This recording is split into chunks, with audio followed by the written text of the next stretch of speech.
Welcome to Raj news. నేను Deepika. AP మంత్రి అచ్చెన్నాయుడు మాట్లాడుతున్నారు. ఇప్పుడు లైవ్ చూద్దాం. రాజకీయ ముసుగులో ఒక రాజకీయ పార్టీ పెట్టి ఒక క్రిమినల్ యాటిట్యూడ్తో ఈ రాష్ట్రాన్ని నాశనం చేయాలని ప్రయత్నం చేస్తున్నాడు. మేము అప్రమత్తంగా ఉండి చెప్తాం. ప్రజలు కూడా అప్రమత్తంగా లేకపోతే, ప్రజలు కూడా ప్రశ్నించకపోతే, ప్రజలు కూడా తిరగబడకపోతే చివరికి నష్టం జరిగేది ఈ రాష్ట్రానికని ప్రతి ఒక్కరూ తెలుసుకోవాలని చెప్పి సందర్భంగా తెలియజేస్తూ, ఇది ఒక డ్రామాలో భాగంగా ఒక ప్లాన్ ప్రకారం జరిగిపోయిన తర్వాత లేనటువంటి సమస్యని ఆయన రాజకీయ పబ్బం గురించి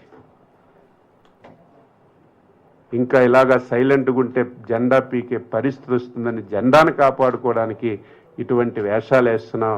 ఇటువంటి వేషాలు అమాయకులైనటువంటి రైతులను ఉపయోగించుకోవడం చాలా దారుణం అని చెప్పి నేను తీవ్రంగా ఖండిస్తున్నాను. ఒక్క నిమిషం అండి. రెండు వీడియోస్ ఉన్నాయి, ప్లే చేస్తాను. నువ్వు మాట్లాడు.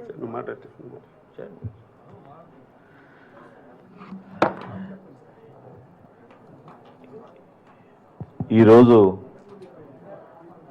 జరిగిన సంఘటన ప్రతి ఒక్కరం కూడా ఆలోచించాల్సిన విషయం.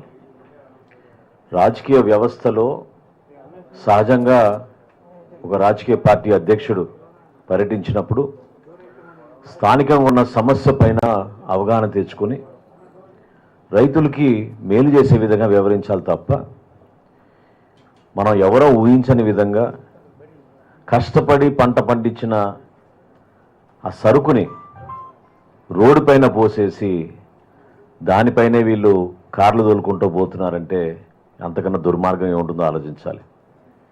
మొన్న ఒక కుటుంబాన్ని పరామర్శించడానికి వెళ్ళినప్పుడు మనుషులను తొక్కేశారు. ఈరోజు రైతులను పరామర్శించడానికి వెళ్ళినప్పుడు కష్టపడి పండించిన ఆ తోటపరి మామిడికాయల్ని కావాలని ఇప్పుడే వచ్చిన సమాచారం ఏంటంటే దేవేంద్ర అనే ఒక అడ్వకేటు తుమ్మలపాలయం నుంచి ఈ 5 లోడ్ల ట్రాక్టర్ సరుకు అక్కడ లోడ్ చేయించి దీనికి ఒక రిహర్సల్ చేసి జగన్మోహన్ రెడ్డి గారి వాహనం వచ్చినప్పుడు నా ఇన్స్ట్రక్షన్స్ మేరకు ఇవి రోడ్డు పైన మీరు వేయాలని చెప్పి 2 ట్రాక్టర్ డ్రైవర్లు AP03 TB54332 మొయ్యుద్దీన్ అక్బర్, అదేవిధంగా AP03AA2313 ఉదయ్ కుమార్ కిలారి, వీళ్ళిద్దరు కూడా పోలీస్ కస్టడీలో ఉన్నారు. వాళ్ళు ఒప్పుకున్నారు. ఈ విధంగా ట్రయల్ రన్గా ప్రిపేర్ అయ్యి ఈ దేవేంద్ర అనే ఒక అడ్వకేటు వైఎస్ఆర్సిపి సింపథైజర్ ఇతను ఆ మామిడికాయల్ని ఆ ఊరు కూడా కాదు పొరుగు ఊరు నుంచి తుమ్మలపాలెం అనే ఊరు నుంచి సేకరించి ఆ సరుకును అక్కడ తీసుకొచ్చి ఆ డ్రోన్ ఫుటేజ్ చూస్తే మీరే ఆశ్చర్యపోతారు. ఏ విధంగా పకడ్బందీగా ప్లాన్ చేసి ఇందాక అచ్చెన్నాయుడు గారు చెప్పినట్టు చీవంలాగా ఆ మ్యాంగో తోట నుంచి ఆ 5 ట్రాక్టర్లు తీసుకొచ్చి రోడ్డు పైన సరుకు వేయడం అనేది అసలు ప్రధానంగా రాష్ట్ర ప్రజలు ఆలోచించాల్సింది ఏంటంటే లా అండ్ ఆర్డర్ సమస్య సృష్టించడానికి కోసమే ఈ కార్యక్రమాలు చేస్తున్నారు. భయభ్రాంతులు చేయడానికి, రాష్ట్రంలో ఇటువంటి పరిస్థితి నెలకొంది, లా అండ్ ఆర్డర్ సమస్య ఉందని చూపించడానికి కోసం విశ్వ ప్రయత్నం చేస్తున్నారు. ఇంత భారీ స్థాయిలో ప్రజలు మమ్మల్ని ఎన్నుకొని కూటమి ప్రభుత్వానికి విజయం అందించింది ఒక మంచి పరిపాలన అందించడానికి, సమర్థమైన నాయకత్వంతో ఏ సమస్య వచ్చినా కూడా దాని గురించి పరిష్కారం కోసం అందరికన్నా ముందే రియాక్ట్ అయ్యి మంత్రులు అందరం గౌరవ ముఖ్యమంత్రి గారి ఆధ్వర్యంలో రైతుకి ఎక్కడ కూడా కష్టం ఉండకూడదు అనే ఆలోచనతో ఎప్పటికప్పుడు ముందుకెళ్తున్నాం. ఈరోజు పోలీస్ అధికారుల పైన కూడా ఏ విధంగా రెచ్చగొట్టి మాట్లాడారో మీరు చూస్తారు ఇప్పుడు వీడియోలో. అక్కడున్న డిఎస్పీ గారు శ్రీనివాస్ అనే అతను కింద పడిపోతే ఆయన్ని తొక్కి వీళ్ళు ముందుకు వెళ్ళిపోయారు, గాయాలైనాయి. ఆంధ్రజ్యోతి ఫోటోగ్రాఫర్ని ఏ విధంగా వీళ్ళు ప్లాన్గా ట్రాక్టర్లు తీసుకొచ్చి ప్రిపేర్ అయ్యారో ఆ ఫోటోలు తీస్తుంటే అతని పైన దాడి చేశారు. కేవలం రెచ్చగొట్టడానికే కాలు తీసేస్తాం, చేయి తీసేస్తాం, అసలు ఆ భాష వింటుంటే రాజకీయ వ్యవస్థలో మనందరం కూడా తలదించుకునే విధంగా వ్యవహరిస్తున్నారు. ఇది చాలా పొరపాటు. ప్రజా సమస్యలపైన మీరు పోరాడండి. గతంలో పవన్ కళ్యాణ్ గారు ఇదే చిత్తూరు జిల్లాలో మదనపల్లిలో టొమాటో రైతుల గురించి వైఎస్ఆర్సీపీ ప్రభుత్వ హయాంలో వెళ్ళినప్పుడు ఆ రోజు కూడా అంతే హార్సిల్ హిల్స్ పైన నిర్బంధించారు, మమ్మల్ని బయటికి రానివ్వలేదు. చివరికి మార్కెట్ యార్డ్ దగ్గరికి వెళ్తా ఉంటే వెళ్ళనీయకుండా రోడ్డు దగ్గరనే రైతుల్ని కలిసాం, పరామర్శించాం. కానీ కావాలని ఇట్లా కొనుగోలు చేసి మరి సరుకును తీసుకొచ్చి రోడ్డు మీద పాడేసి దానిపైనుంచి వీళ్ళు వాహనాలు తొక్కించుకుంటూ వెళ్తున్నారంటే ఎంత ఎంత ఉన్మాదులో మనం ఆలోచించాలి.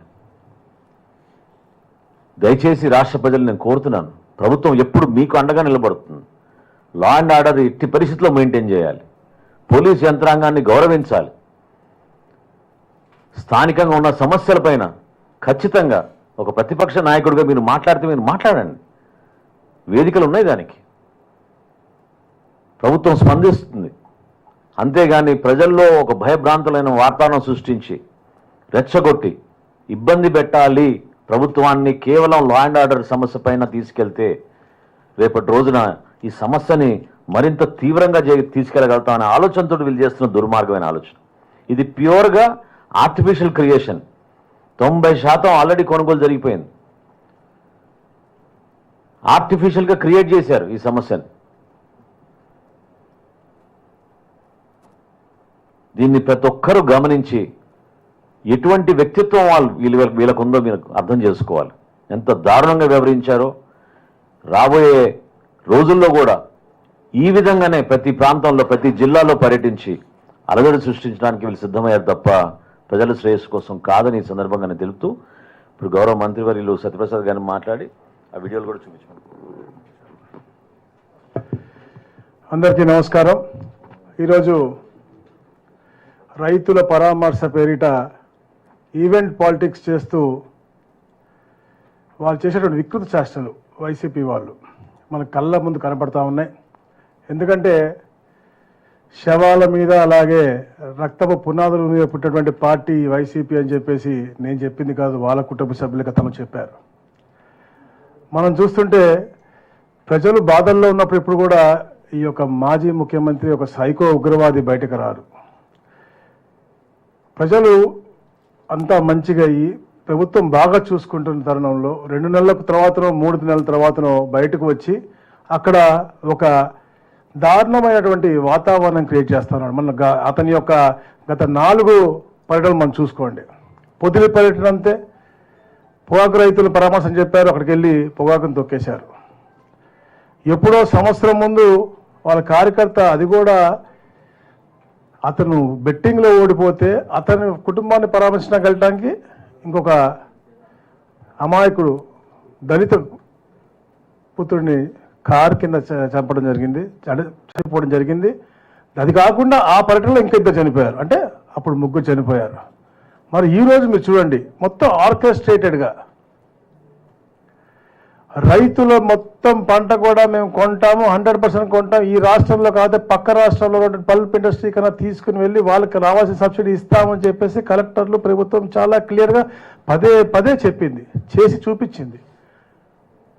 మనోళ్ళు చెప్పారు. ఇప్పుడు అచ్చెన్నాయుడు గారు, మనోహర్ గారు ఎంతెంత శాతం పోయింది, ఎంతమందికి ఎలా ఇస్తున్నాం, 240 కోట్లు ఈరోజు మనం ఎలా వాళ్ళ ఖాతాల్లో వేస్తున్నామని వాళ్ళు ఈరోజు స్పీచ్లో కూడా మాట్లాడుతూ కర్ణాటకలో 16 రూపాయలు ఎక్కడ ఇచ్చారు, ఏమిటి అసలు?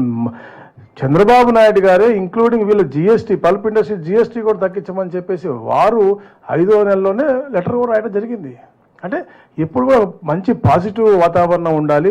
ఈ పల్ప్ ఇండస్ట్రీలో కూడా అన్ని పార్టీలు ఉంటారు, అయినప్పటికీ కూడా వాళ్ళకి రైతులకు మాత్రం న్యాయం చేయాలి. అలాగే పల్ప్ ఇండస్ట్రీస్ సబ్సిడీ రావాలని చెప్పి వాళ్ళని కూడా ఒప్పించి 12 రూపాయలు లబ్ధి వచ్చే విధంగా రైతుకు చేసి పెడితే అంత అయిపోయిన తర్వాత లాస్ట్లో వచ్చి వాళ్ళ వైసీపీ కార్యకర్తలే దారుణంగా 11ంటికి ఎప్పుడో వాళ్ళ నాయకుడు వస్తా అంటే 9:30కి అక్కడికి వెళ్ళి అక్కడున్న పోలీసుల మీద దాడి చేసి, మీరు చూడండి ఇక్కడ 9:35 ఉదయాన్నే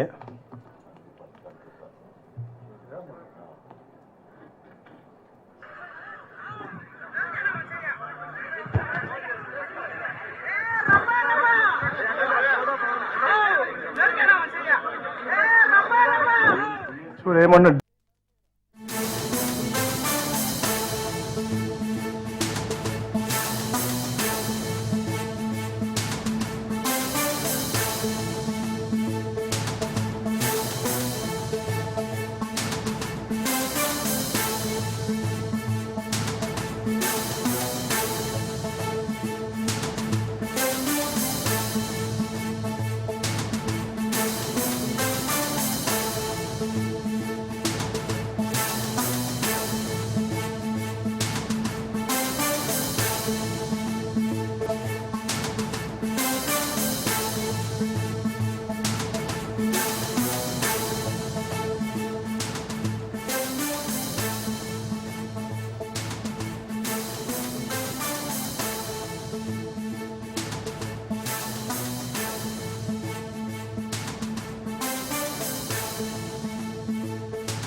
రైట్, బ్రేకింగ్ న్యూస్ చూస్తున్నాం. కేబినెట్ భేటీలో చంద్రబాబు కీలక వ్యాఖ్యలు చేశారు.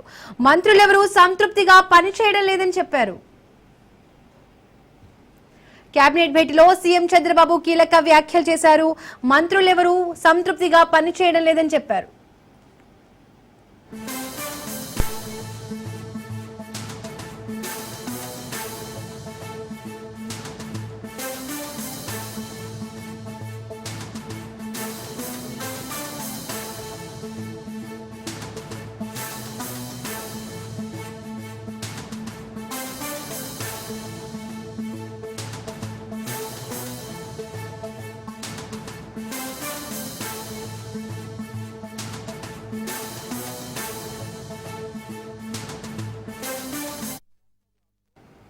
రైట్, ఇక కేబినెట్ భేటీలో సీఎం చంద్రబాబు కీలక వ్యాఖ్యలు చేశారు. మంత్రులెవరూ సంతృప్తిగా పనిచేయడం లేదన్నారు. ఇక ఇదే అంశానికి సంబంధించి పూర్తి అప్డేట్స్ మా ప్రతినిధి వాసు అందిస్తారు. వాసు. Thank you Deepika. కొద్దిసేపటి క్రితం కేబినెట్ సమావేశం అవుతుంది. దీంట్లో అన్ని అంశాలతో పాటుగా ఏపీ సీఎం చంద్రబాబు నాయుడు మంత్రుల మీద కూడా తీవ్ర ఆగ్రహాన్ని వ్యక్తం చేశారు. ప్రధానంగా చూసుకుంటే 2 అంశాల మీద సీఎం చంద్రబాబు ఆగ్రహం వ్యక్తం చేశారు. ఒకటి, వైసీపీ నాయకుడు నల్లపరెడ్డి శ్రీనివాసులు రెడ్డి అక్కడున్న ఎంపీ మీద ఎమ్మెల్యే అక్కడైన కోవూరు మహిళా ఎమ్మెల్యే మీద కూడా అంకిత వ్యాఖ్య చేయడం సరికాదైన పద్ధతి అని చెప్పేసి దాన్ని ప్రజల్లోకి తీసుకెళ్లేదని ఒక అంశం. అట్లాగే బంగారుపాళ్యంలో కూడా ఈ మామిడి రైతులు గిట్టుబాటు ధర అందించలేకపోయాము. అంటే అగ్రికల్చర్ తో పాటుగా హార్టికల్చర్ తో మార్కెటింగ్ ఈ వ్యవస్థ ఉన్నప్పుడు కూడా ఎందుకు మనం అందించలేకపోయాము, ఒకవేళ అందించలేకపోయి ఉంటే కనుక దాని అంశాలను ఎందుకు పరిగణలోకి తీసుకెళ్లేదు, దానిపైన కూడా ఈ రోజు జగన్ పర్యటన చేసినప్పుడు కూడా అక్కడ రైతులందరూ కూడా ఆందోళన వ్యక్తం చేసిన పరిస్థితి కూడా కనిపిస్తుంది.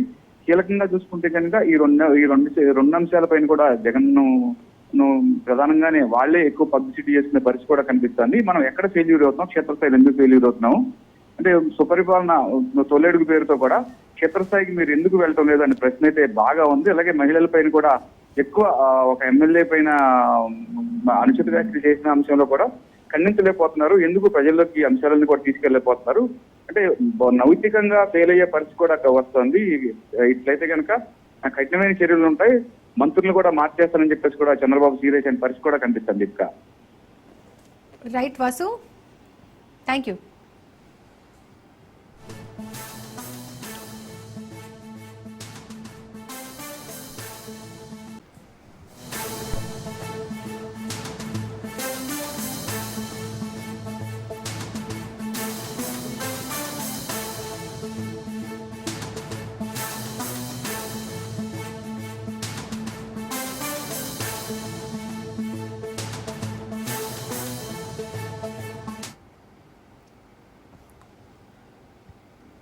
విద్యార్థులకు కడుపు నిండా అన్నం పెట్టని ముఖ్యమంత్రి రేవంత్ విజన్ 2047 గురించి మాట్లాడడం హాస్యాస్పదమన్నారు మాజీ మంత్రి హరీష్ రావు. 20 నెలల పాలనలో విద్యా వ్యవస్థను నిర్వీర్యం చేసిన ఘనత కాంగ్రెస్దేనని చెప్పారు. మధ్యాహ్న భోజనం కూడా అందించలేని దుస్థితి కాంగ్రెస్దే అన్నారు. 3 నెలలుగా భజన బిల్లులు చెల్లించడం లేదన్న హరీష్, విద్యార్థులకు నాణ్యమైన భోజనం అందక పస్తులుండాల్సిన పరిస్థితులు ఉందన్నారు. గొడ్డు కారం నీళ్ల సాంబారే భావి భారత పౌరులకు భోజనమైందని, తనిఖీలు చేయవలసిన అధికారులు చోద్యం చూస్తున్నారన్నారు. రాష్ట్ర వ్యాప్తంగా ఇదే దుస్థితి ఉందంటూ మండిపడ్డారు.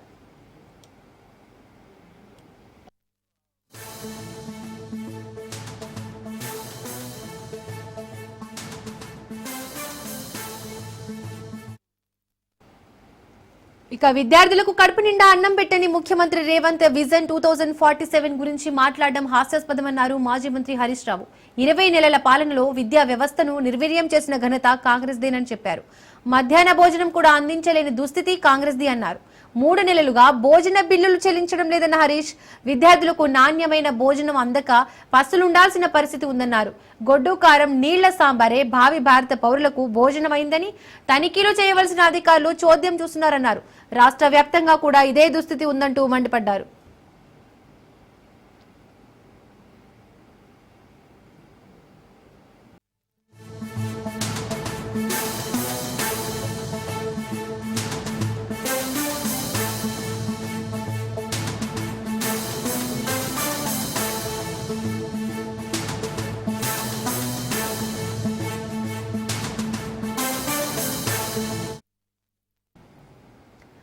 బద్వేలు నకిలీ పట్టాల తయారీ విచారణ కొనసాగుతోంది. అధికార యంత్రాంగం విస్తు అంశాలు వెలుగులోకి వచ్చాయి. బద్వేలు పోలీసుల అదుపులో మొత్తం 10 మంది ఫేక్ పట్టాల తయారీ ముఠా ఉన్నట్టుగా తెలుస్తోంది. వారిలో 2 వీఆర్ఓలు ఉన్నారు. ఒకరు మున్సిపాలిటీ పరిధిలోని వీఆర్ఓ కాగా అట్లూరులో పనిచేస్తూ కలసపాడుకు బదిలీ అయిన మరో వీఆర్ఓ ఉన్నారు. ఫేక్ పట్టాల ముఠాను పట్టుకుని రహస్యంగా పోలీసులు విచారిస్తున్నారు. వీరి నుండి రెవెన్యూ సీలు ఫేక్ పట్టాలను స్వాధీనం చేసుకున్నారు. మొత్తం 10 మందిపై కేసులు నమోదు చేసే అవకాశం ఉన్నట్టుగా తెలుస్తోంది.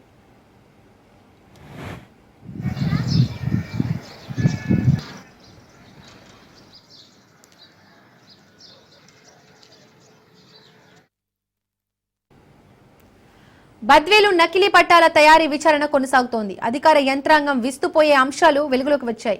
బద్వేలు పోలీసుల అదుపులో మొత్తం 10 మంది ఫేక్ పట్టాల తయారీ ముఠా ఉన్నట్టుగా తెలుస్తోంది. వారిలో 2 వీఆర్ఓలు ఉన్నారు. ఒకరు మున్సిపాలిటీ పరిధిలోని వీఆర్ఓ కాగా అట్లూరులో పనిచేస్తూ కలసపాడుకు బదిలీ అయిన మరో వీఆర్ఓ ఉన్నారు. ఫేక్ పట్టాల ముఠాను పట్టుకుని రహస్యంగా పోలీసులు విచారిస్తున్నారు. వీరి నుండి రెవెన్యూ సీలు ఫేక్ పట్టాలను స్వాధీనం చేసుకున్నారు. మొత్తం 10 మందిపై కేసులు నమోదు చేసే అవకాశం ఉన్నట్టుగా తెలుస్తోంది.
రైట్, దేశవ్యాప్తంగా భారత్ బంద్ కొనసాగుతోంది. కార్మిక సంఘాలు బంద్ కి పిలుపునిచ్చిన నేపథ్యంలో అన్ని ప్రాంతాల్లో బంద్ నిర్వహిస్తున్నారు. సమ్మెలో భాగంగా సింగరేణి కార్మికులు సమ్మెలో పాల్గొన్నారు.